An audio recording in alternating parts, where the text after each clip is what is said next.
All right, this is question number 2 from the 2019 AP Calculus AB exam, and it's a motion problem, and they've given us a chart here telling us the velocity of a particle p moving along the x-axis. We're told that v sub p is a differentiable function, and that v is measured in meters per hour, t in hours, and we know that the particle is at the origin at t equals 0. And so the first question it asks us here is to justify why there must be at least one time t for 0.3 to 2.8 where the acceleration, or the derivative of v, is equal to 0. And so usually when they ask you about why does the derivative have to equal a specific number, what they want you to look for is the mean value theorem. And so we'll note that the mean value theorem requires a function to be continuous and differentiable. And so we will say v sub p is differentiable, and therefore continuous on the interval that we're talking about here, which is from 0.3 to 2.8. So we want to make sure we make that statement, right? Because the mean value theorem doesn't work if the function is not continuous and differentiable, and it tells us it's differentiable. So differentiability implies continuity. And then we just need to then find the average rate of change of the function, the average rate of change of its velocity on this interval, and see if it equals 0. If it equals 0, then the mean value theorem applies. So we'll say that v of 2.8 minus v of 0.3 divided by 2.8 minus 0.3 is equal to 55 minus 55 over, well, 2.8 minus 0.3 is 2.5. And of course, that equals 0. So by the mean value theorem, and you want to make sure you state the mean value theorem. So by the mean value theorem, v sub p prime of t equals 0 somewhere on the interval from 0.3 to 2.8. And that will get you both points. So 1 point was for showing that this was equal to 0, and 1 point was for the justification using mean value theorem, so saying mean value theorem, and with the statement about differentiability and continuity.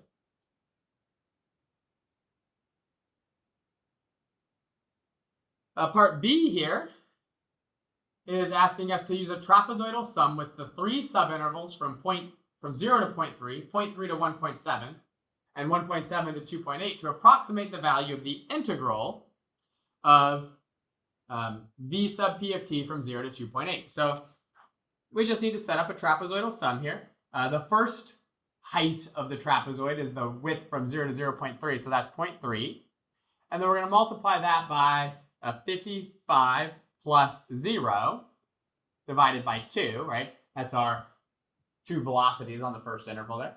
And then we'll do the next interval. 1.7 minus 0.3 is 1.4. So we 1.4 times 55 plus negative 29, or 55 minus 29, over 2. And then we'll do one more here, right? From 2.8 to 1.7 is 1.1. So it'll be 1.1. And then it'll be, well, negative 29 plus 55, again, divided by 2. And so we just need to go ahead and evaluate that. I'm not going to go through the effort of punching it into my calculator, because I think we can all do that. It's equal to 40.75. And they just gave you 1 point there. You need to get the right answer, and you need to show a setup there using a trapezoidal sum. So 1 point for that. Part C says that we have a second particle, Q, moving along the x-axis, and its velocity between 0 and 4 is given by this function, 45 root t cosine of 0.063 t squared in meters per hour. And we want to find the time interval during which the velocity of the particle is at least 60. So, in other words, we need to see when that velocity function equals 60 and then check when the function is greater than that.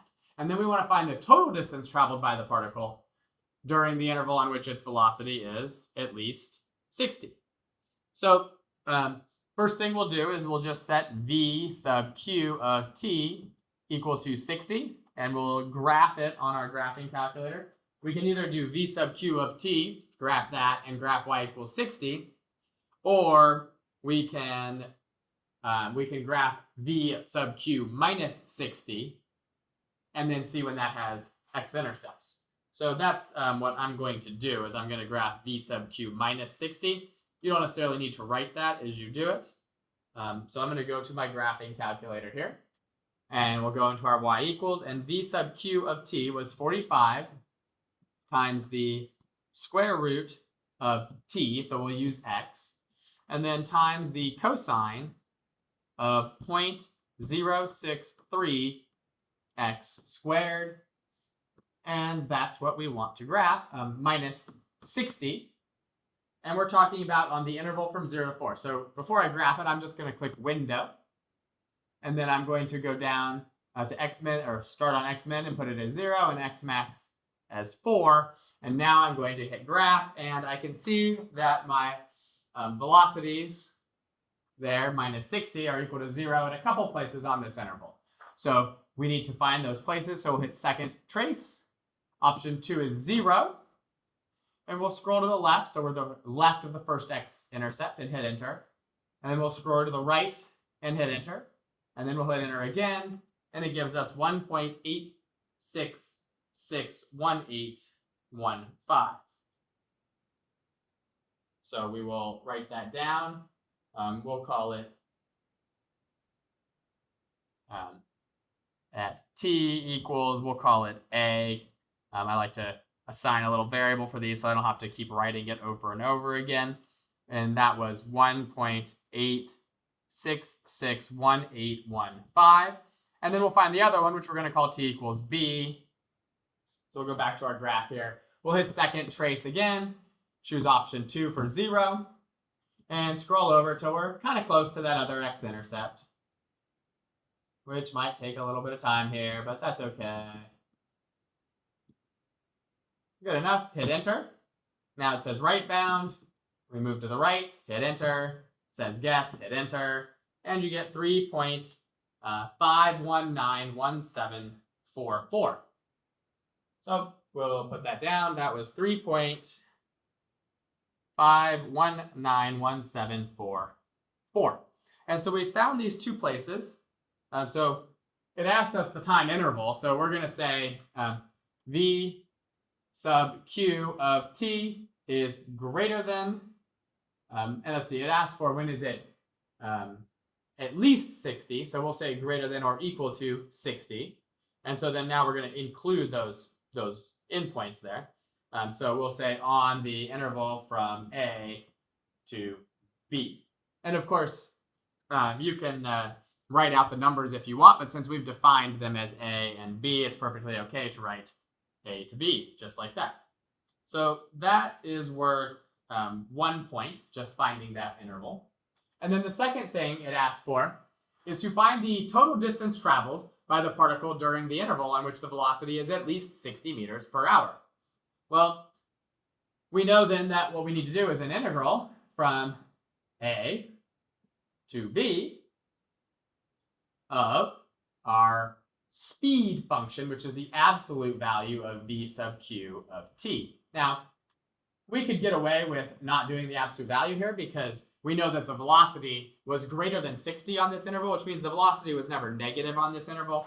But just good practice to put it in the absolute value, just in case you're misinterpreting something, because the absolute value, the integral of the absolute value of velocity is always what you need to do to get your speed, or your total distance traveled. And so we'll just do that on our calculator. So we will go back to our graphing calculator. We're going to quit out of that, second quit. We're going to hit Math, and we're going to go down to option number 9, FNINT, which gives us an integral. And our lower limit was 1.8661815, and our upper limit was 3.5191744. And our function, conveniently, we already had it graphed as y1 in our y equals menu. Or actually, we didn't. We had the function minus 60. So we should really go back and don't use y1 like we've done some other times because we had the function minus 60. So we'll hit math and go to the second column for absolute value first. And then we'll just put our function in, which was 45 square root x. And then it was cosine of 0.063 x squared. We'll close our parenthesis there. And we will put a dx outside of there. And we should get our answer of 106.108754, or 106.109. So 106.109. And always put your units, which is meters, since it's a total distance traveled. Even though it didn't say to indicate it, it's always good habit to be in. And there we go. That's the end of part C. We got 3 points for that. So 1 for the interval, 1 for the integral itself, and 1 for the final answer. In part D here, our last part of this question, it says at time t equals 0, particle Q is at x equals negative 90. And then it wants us to use the result that we had from part B and the function v sub q from part C to approximate the distance between the particles P and Q at 2.8. Well, we'd already found that the first particle, right, particle P is at 40.75 because we had read earlier that its initial position was 0, and we approximated its displacement there to be 40.75. So we've already got particle P. We just need to find the position of particle Q at 2.8. So to find the displacement from 0 to 2.8, right, of v sub q of t, that would give us the position of q at 2.8 minus the position of q at 0. Or in other words, in order to find the position at 2.8 of q, we need to do the position at 0, which was just told to us to be negative 90, plus the integral from 0 to 2.8 of v sub q of t dt. And so we'll just go into our graphing calculator, and we will do negative 90 plus math, option number 9, the integral, and we're doing it from 0 to 2.8. And of course, it is of the same function that we've used a bunch of times here. It's 45 square root of x, and then it is cosine of 0.063 x squared. We'll close our parentheses there, and we'll go off, put our dx, and we should get a value of 45.937653.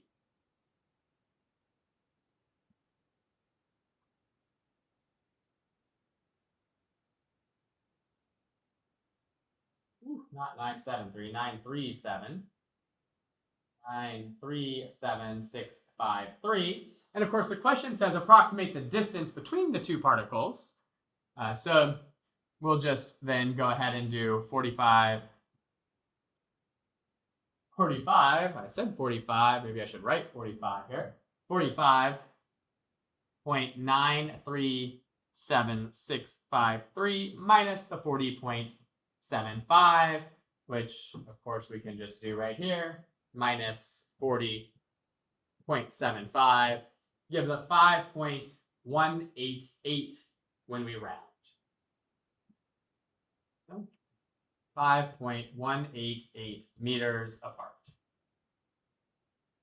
And the point breakdown here for part D, they gave you 3 points for it. One was just for doing this integral of v sub q of t at all from 0 to 2.8. One was for using this initial position. And then the last one was for the final answer. And that is the end of this FRQ number 2 from the 2019 AP Calc AB exam.